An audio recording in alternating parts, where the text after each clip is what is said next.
Welcome to an over thinking mind. কখনো কখনো মনে হয় আমাদের চারপাশে সবাই কত ভালো আছে, তাই না? কেউ নিজের ড্রিম জবটা পেয়েছে, মাসের শুরুতে 6 অঙ্কের স্যালারি ক্রেডিট হয়। কারোর ভাগ্যে পৃথিবীর সেরা পার্টনারটা জুটেছে। আবার কেউ বয়স 30 পেরোনোর আগেই পাহাড়ে নিজের একটা ছোট্ট বাড়ি বানিয়ে ফেলেছে। আবার কেউ বাবার তৈরি বিজনেসটাকে আকাশ ছোঁয়াচ্ছে। আর আমি যেন এখনো সেই একই জায়গায় দাঁড়িয়ে আছি। সত্যি কি তাই? সত্যি কি আমি ভালো নেই, নাকি তুলনামূলকভাবে একটু কম ভালো আছি? কারণ আমি আমার জীবনের ওয়ার্স্ট ডেটাকে তুলনা করছি তাদের জীবনের সেরা দিনটার সাথে। আমি জানি না যে ছেলেটা বিগ ফোরে চাকরি করে সে রাতে 6 ঘন্টার ঘুম পায় কিনা। ইন্টারনেটে যে কাপল রিলটা দেখে আমার মনে হয়, ইস, আমারও যদি এরকম একটা প্রেম হতো। তারা সত্যিই একে অপরকে ভালো রাখে কিনা।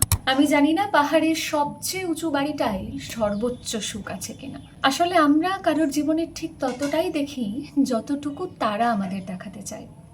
হয়তো সত্যিটা হলো কেউ ভালো নেই, অথবা সবাই ভালো আছে, অনেকটা ভালো আছে, কারণ তারা আমার মতো নিজের জীবনটাকে তুলনার মাপকাঠিতে দাঁড় করাচ্ছে না।